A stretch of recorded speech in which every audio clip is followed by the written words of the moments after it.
Hello, YouTube. YouTube, as the British would say. Anyway, thanks for stopping by. If you are new here, what's up? If you are a recurring subscriber, how are you, my dear friend?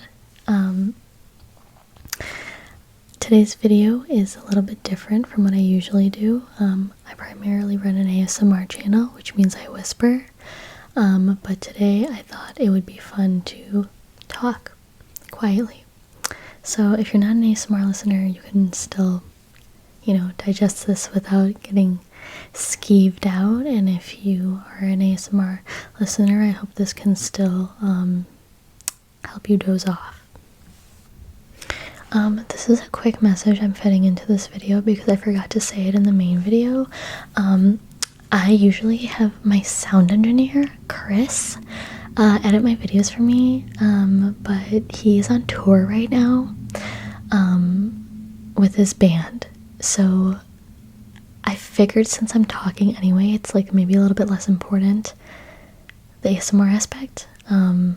So I hope that this is still an okay quality for you, and also stream fleshed out on Spotify and Apple Music for my friend Chris. Love you guys.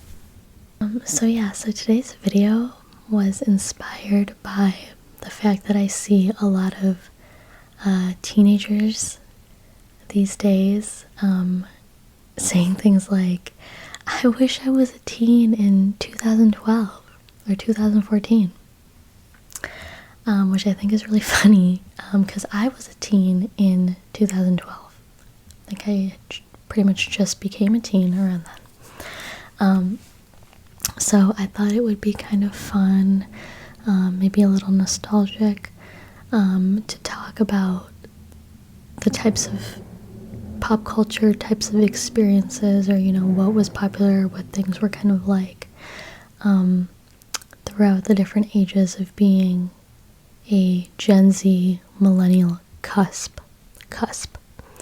I was born in the late 90s, so that means I am technically Gen Z, but I don't feel fully Gen Z. I feel a little bit millennial too, because I just am like in that weird in between. I don't know, like I'm not a TikTok person, for example. Like, that's not very Gen Z of me. But I also am not obsessed with The Office, which I would say is something a little bit more of a millennial thing. I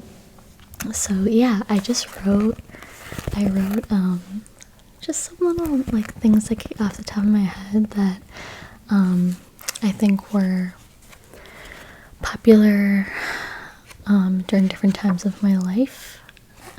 So let's just get started.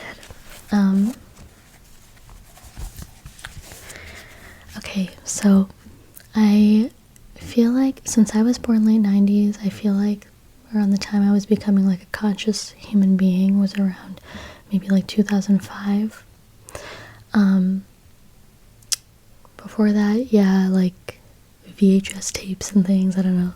I was around for VHS stuff, but it's also like, I don't know, stuff in my very, very small childhood I feel like isn't really that relevant here as a Gen Z millennial cusp. It's not that important to me.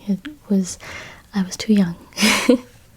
Don't get me wrong, like I was watching Lion King and like Jumanji and stuff on VHS and all that, but let's see. So I think one of the biggest things that I feel like is a important aspect of growing up in the 2000s was internet culture. Computers had basically just been invented, okay? I was like really small, but I started early.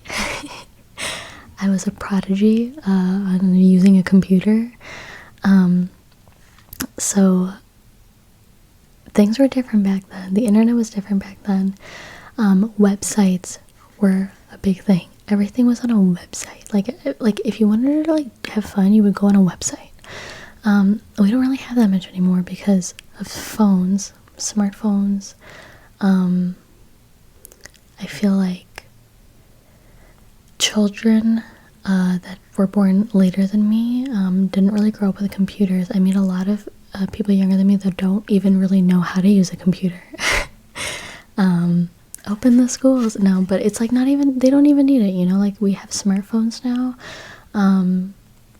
which like I'll talk more about later. In my video essay era. So websites were like the big thing, right? A lot of these websites don't exist anymore. I feel like at this point the internet is so saturated. It was saturated back then too with websites and content, but a lot of that stuff has disappeared since then.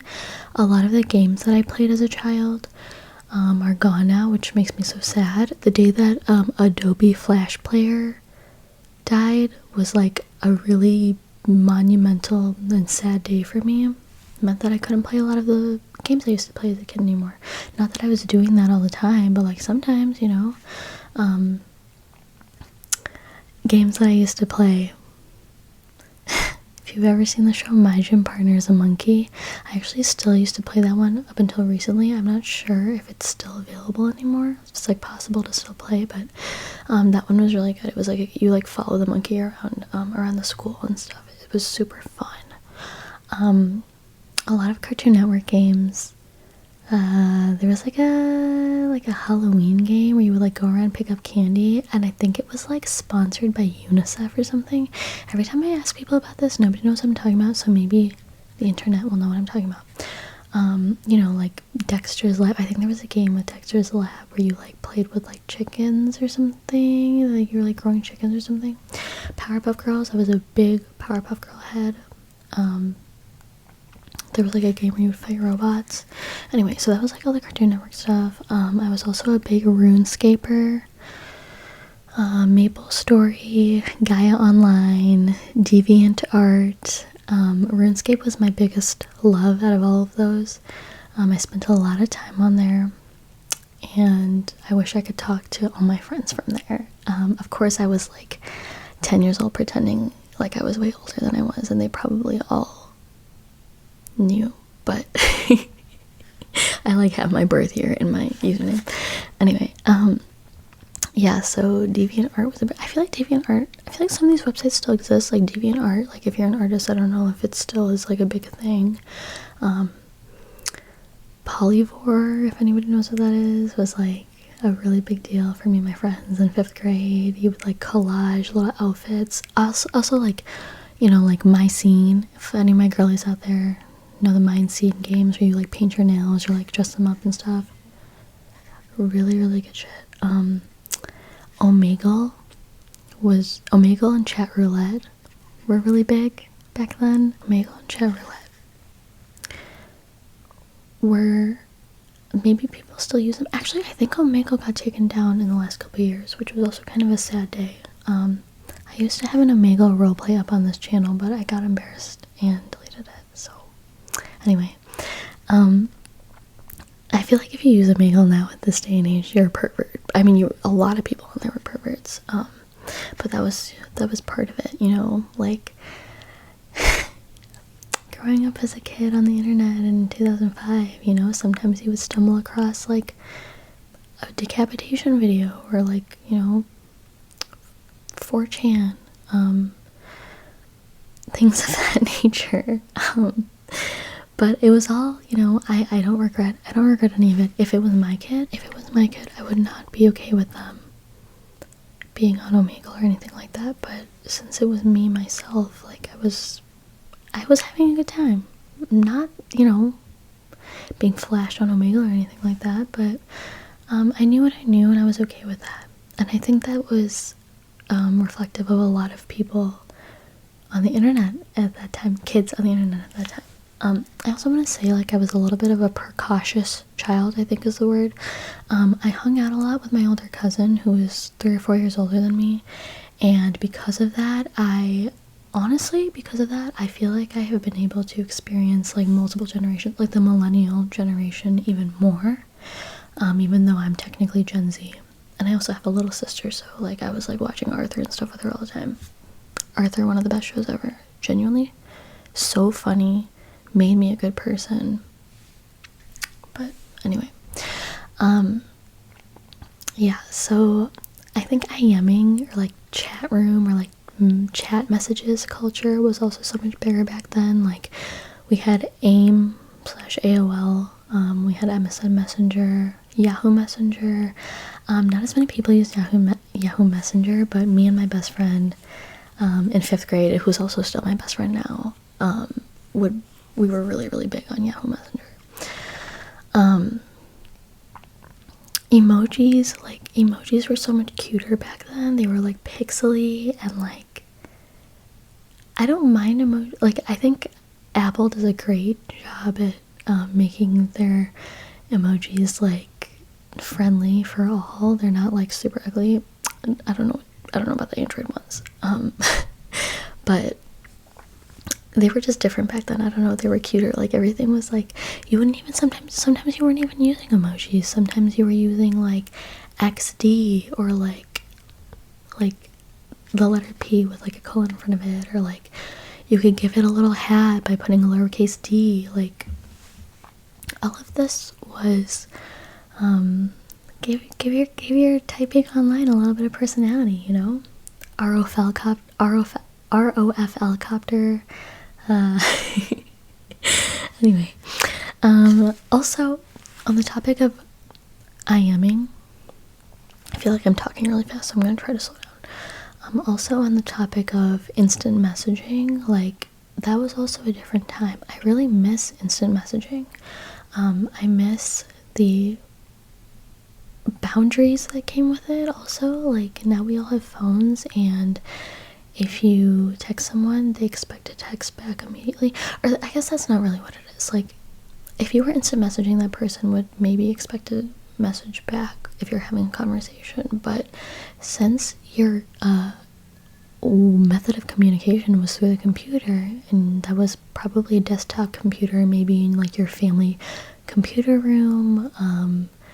My family's was in my kitchen, so my mom could keep an eye on me. That didn't really stop me, but I feel like back then, if you weren't available, you weren't available, you know? So, and at the same time, I think that that meant that when you were available online, the messages kind of existed in more of a vacuum, and you kind of had to pay more attention, if that makes sense. Like, you were having like an active conversation with each other. Like, you were immediately messaging each other back. There was no delay, and if there was a delay, you would say BRB, you know? And I really miss that. Sometimes, you know, me and one of my friends will have a similar conversation through text. Like, we'll both like decide to commit, not like, we're not like verbally saying it, you know, but like the texts are flying back and forth, and it's like, it's really, really fun. It's like, I don't know if I'm biased in thinking it's fun because I mean, you know, I miss the IMing days, but I feel like it's really fun for anybody, maybe. So yeah, also YouTube had just been invented, you guys, okay? Smosh. Okay, I honestly didn't really watch a lot of that stuff, but like Smosh and like Annoying Orange, Ray William Johnson. I didn't watch that person. PewDiePie, I didn't really watch him either, but Fred, loved Fred, had a big crush on Fred. Hey, it's Fred. I told my friend I was making this video, and he told me to mention Leroy Jenkins. I just watched it for the first time today. It was pretty funny, but if you're watching this and you grew up around the same time as me, Leroy Jenkins, I hope that it means something for you, something funny for you. Minecraft maybe was like, I don't know, I wasn't like really into stuff like that, but like Halo and Minecraft, I think, had just kind of come out. I have so many. I myself wasn't really playing Halo. I was a small girl. Not that small girls can't play Halo, right? But they're, you know, a small child probably shouldn't be playing a war game anyway. My mom wasn't letting me play Halo, but I have a lot of fond memories of being on like sleepovers and stuff with my cousins, and they're playing Halo, you know, and to this day I find it very relaxing. I should get on Twitch, honestly, because I still find it very relaxing to watch someone play a video game to fall asleep. Side note, there should be more RuneScape ASMR out there. I've tried to look for it before, because I find a lot of nostalgic ASMR very, makes me feel sleepy and cozy, but that doesn't. Electronics also were a much bigger rage. There were a lot more of them, and they had a lot more personality to them. Flip phones, obviously. I really miss having a flip phone. I was a freaking speed racer on the keyboard. I could be in class with my QWERTY pad keyboard, and I would just have it on the table. I wouldn't even have to look at the screen or the keys. I could look like I was listening to my teacher talk, and I was actually texting perfect grammar to my friends under the table. The coolest one was the Razor, obviously. I remember my cousin had a red one. It was like a really exciting thing. I had an iPod Nano. I did not have an iPod Touch. iPod Touches were a really big deal too, and I know that they were a really important nostalgic part of some people's childhoods. I didn't personally have one, but I know that, you know, you would buy like just the dumbest apps on there. Like I think the iPod Touch already had a flashlight, but you could get a flashlight app. Actually, maybe it didn't have a flashlight. But even the fact that you had to get a flashlight app to use a flashlight is like crazy. My iPod Nano was my most valuable possession. I'm not sure where it is right now. I think it's in my parents' garage. I would love to crack into that baby and see what's inside. But yeah, it was engraved. It was a hand-me-down, so it wasn't engraved with my name. But that was amazing. Having a click wheel was amazing. I was alive when Crazy Frog dropped, and I'm a gummy bear. I was a child at that time. I was a freaking demographic for this coming out. The Six Flags commercials with the old man dancing, rest in peace to that man. I was out the other night at the club, and they played the Six Flags commercial song, and the room went crazy. It was like actually very, like, the energy in the room was crazy. But yeah, what else? DSIs, those little, they weren't called Nintendogs, because Nintendog was a video game, but there was like these little dogs that you could like hook your music up to, and they would like move and like dance and like change colors. It was seriously amazing. If you still have that, if you still have one of those in your room, props to you. That's very cunty. That's a very cool thing to have in your room. Anyway, PictoChat.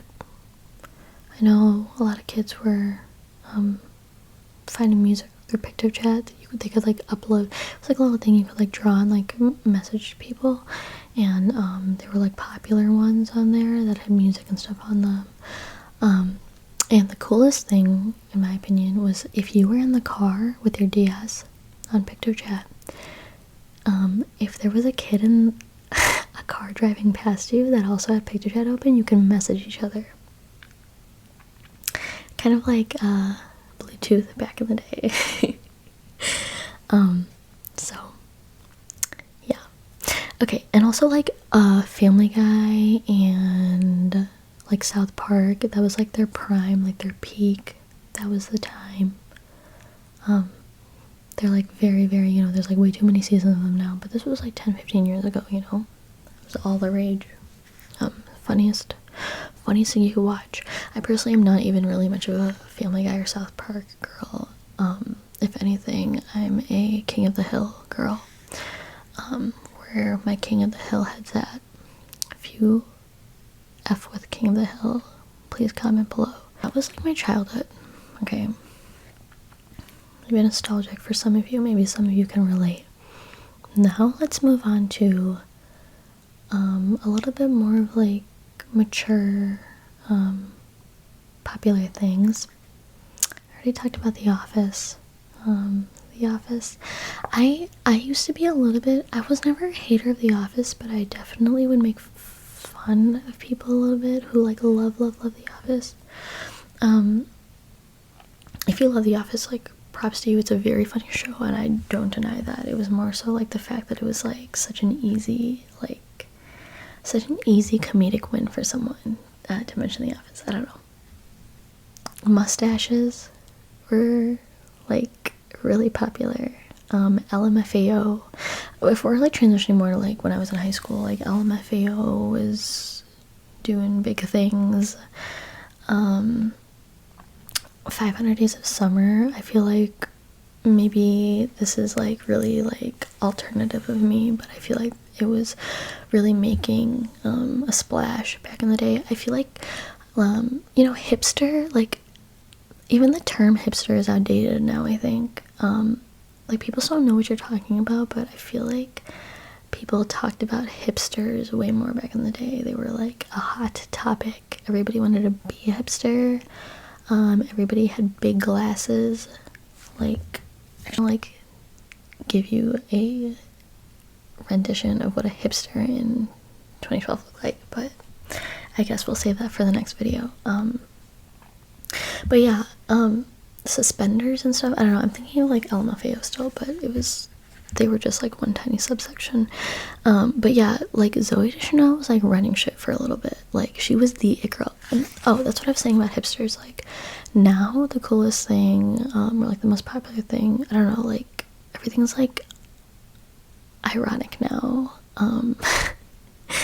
And like I feel like being cool is actually cool. Like Zoe Deschanel was the it girl back in the day. Who's the it girl now?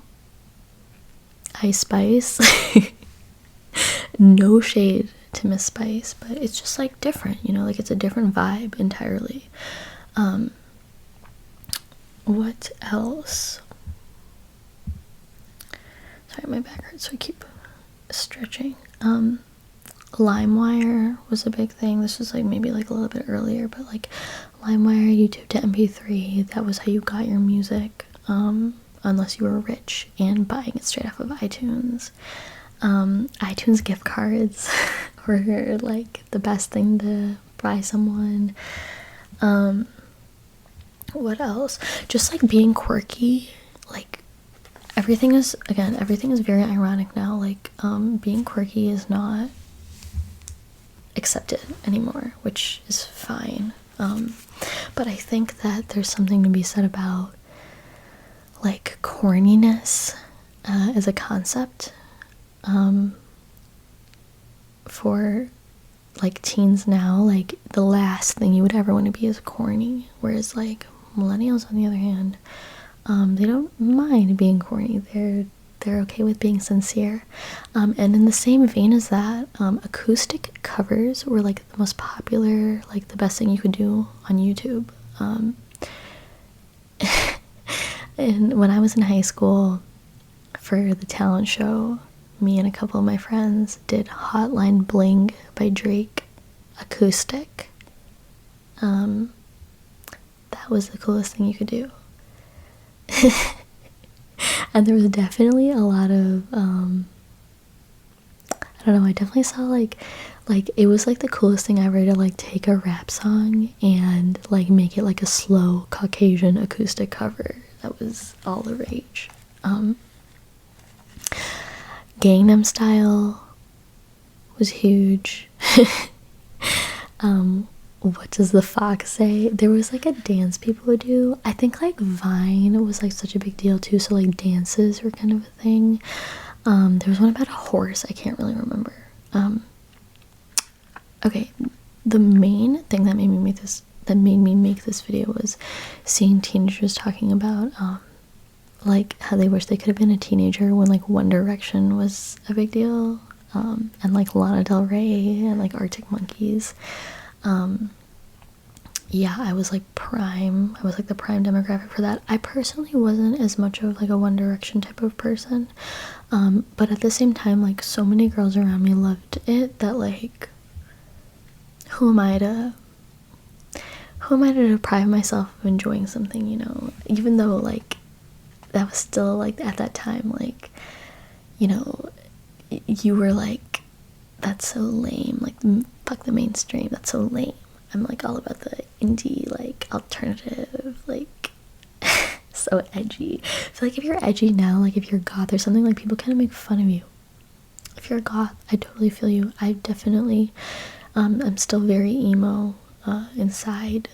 I definitely went through a deep emo phase for a lot of my life. I still wear oversized scary black t-shirts, all the rest. But yeah, it's just, I don't know, I feel like the rise of corniness, or sorry, the lack of corniness now makes kids very scared to be vulnerable, which is why I also like feel really happy that I am like an older Gen Z person and I'm still capable of like sincerity and not like being self-conscious about like showing any emotion whatsoever in front of anybody. I'm a writer, so I kind of inherently have to be a corny person. Like if I'm writing poetry, I wouldn't be able to write it if I mean, don't get me wrong, it is all very corny, but I have the ability to withstand the corniness, break through that corniness, and feel genuine emotion on the other side. And unfortunately, I think a lot of people, Gen Z, younger than me, have a lot of difficulty doing that now, and I feel really bad for them. And I don't really know what it bodes for humanity moving forward. Anyway, so yeah, what else was going on in like 2012? Miley Cyrus's era was like, I remember being a really big deal. She was like going through, you know, a lot of white artists go through that phase where they like kind of cosplay black culture, and that was Miley Cyrus's time to do so. But I can't lie, she made some freaking bangers. I actually think her album was called Bangers. At my high school pep rally, I remember the Blurred Lines music video had just come out. The Grammys had just happened with Blurred Lines.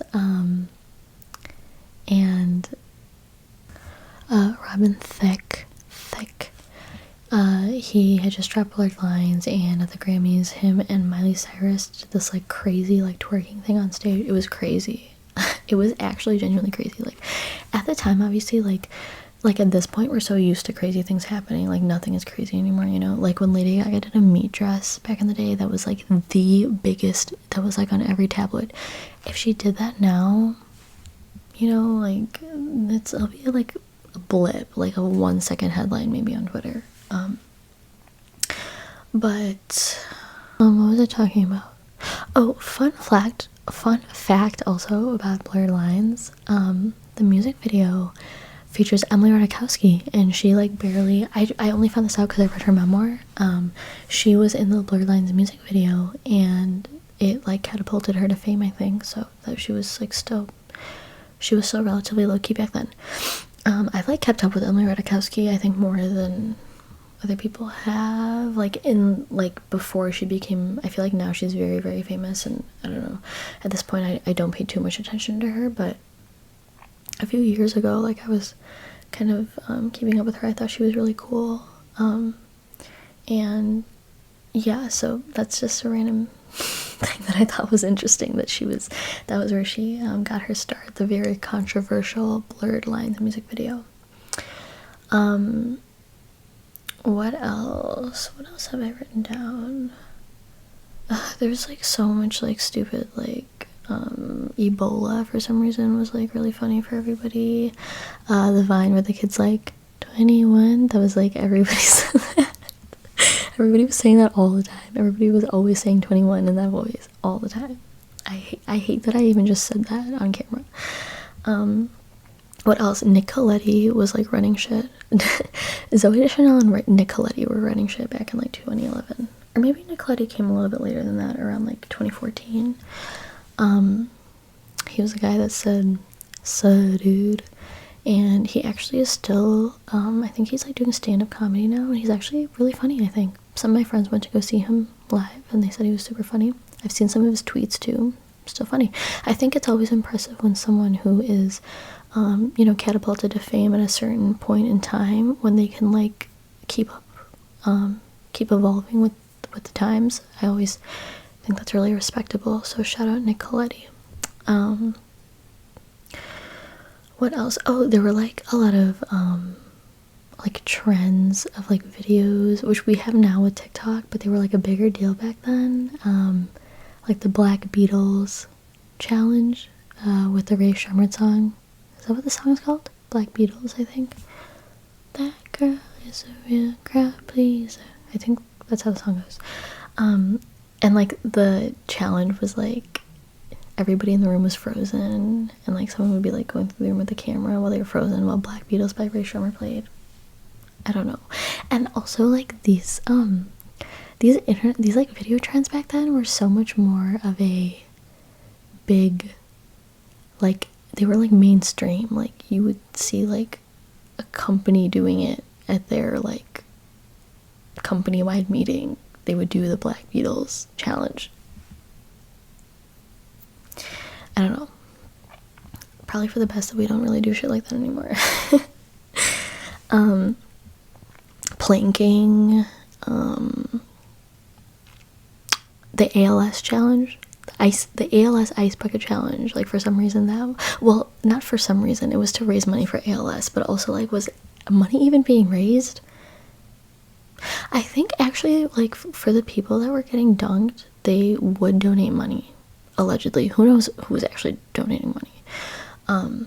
Coney also, but like Coney's back in the day. But you know what, if I'm making a video about growing up and what was important, Coney deserves a moment. And I think Coney happened maybe in like 2012, so it still fits the video.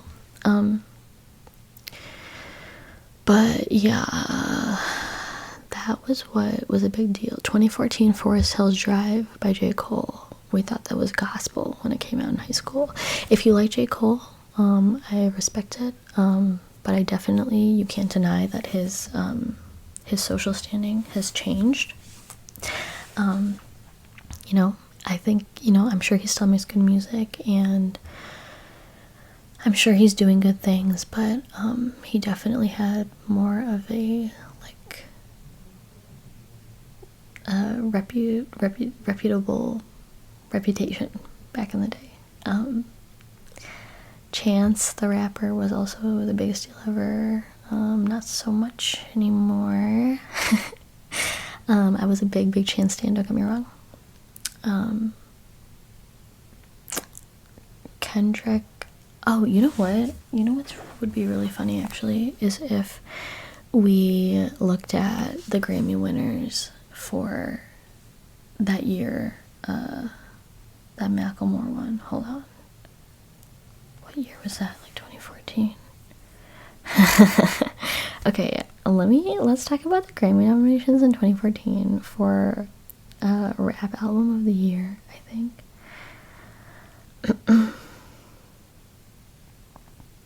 It's so funny. There's like a picture. Oh, here we go. Okay, so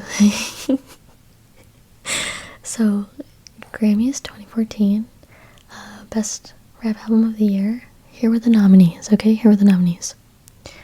Yeezus by Kanye West, Magna Carta, Holy Grail by Jay-Z, Nothing Was the Same, Drake, Good Kid, Mad City, Kendrick Lamar, and The Heist by Macklemore. Who won the Grammy? You guys know who won the freaking Grammy? It was Macklemore. Macklemore won the Grammy against some really, really, really incredible albums. And then I think I remember he screenshotted a text he sent Kendrick Lamar where he was like, bro, you should have been the one to win it. Like, I actually have a lot of respect for Macklemore. He has a lot of good political takes in our good year of 2024, but that's neither here nor there. But yeah, so that was, I think, like, what was really going on back then. Childish Gambino too, like, was like so cool. We were all going through a big Childish Gambino phase. SoundCloud too, like, SoundCloud was a bigger deal back then. I mean, that was the rise of SoundCloud rap, right? And like Bandcamp and stuff, but Bandcamp had a much bigger heyday back during the website era. But yeah, and then I guess, like, currently, just my current life of being a Gen Z millennial cusp, which I don't know if I've said the term I use for that is Zennial. I'm a Zennial. Currently being that, I feel like is the perfect generation and age to be at, because I was born just in time to understand what how a computer works, and I was born early enough to still be able to experience, like, the really authentic pieces of culture that I think culture, and, you know, because of technology, has accelerated a lot faster now. And because of that, you know, like I said, like, if Lady Gaga did a meat dress today, nobody would care, right? So I think that is just, like, a really interesting dichotomy to have with these kids who, you know, have been iPad babies and grown up with smartphones and stuff. Like, I didn't get my first iPhone until I was in high school. If drama went down, like, somebody would text me on my flip phone and say, you need to get home and get on Facebook right now. And then I would have to run home and get on Facebook, which was also a much bigger deal. But now, like, kids don't really have Facebook. I think that's so totally fine. Like, I think it's kind of crazy that you can, like, generally expect anyone like 25 and older, you can just search the name on Facebook and, like, find out everything about them. That was maybe, like, not good for, like, privacy reasons. And I think it's kind of cool that, like, now if you are like a Gen Z or whatever, like, you're not accessible that way. But I feel really lucky that I didn't have access to a smartphone until I was older, because I think that, like, not to sound old, but I do think the brain damage from TikTok. Also, I used to be a teacher, okay? An 8th grade teacher, so I definitely have opinions on the effect of society on kids these days. Okay, I definitely think it's giving them brain damage. The pandemic gave everybody brain damage, literally and physically and metaphysically. Yeah, and I already gave my speech about being corny, but I feel like that it is an important thing to be sometimes. It's okay if you're younger than me and you're watching this. It's okay to be corny sometimes, and you can comment on this and be like, "That's so corny that she said that." But if you keep stepping away from every feeling and experience to laugh at it and detach from it, you are going to end up a very unhappy person. You are depriving yourself of your emotions and experiences in life, because you're afraid. At the end of the day, you're just afraid.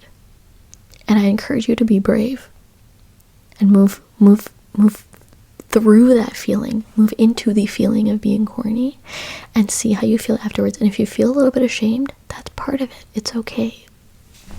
The last thing that I want to say is that, like, being a Gen Z millennial cusp means that I love Playboy Cardi, but I don't understand 100 gecs. And I think that's a perfect way to sum it all up. I hope that this video was entertaining for you in any way. Hit that subscribe. I would love for you to comment. I feel like this is ripe for discourse, and I'm really enjoying. I posted this video about watching TV and movies last week, and I was like really enjoying people's opinions on stuff and like recommendations for movies and stuff. So yeah, love you and see you in the next video. Bye bye bye bye bye bye bye.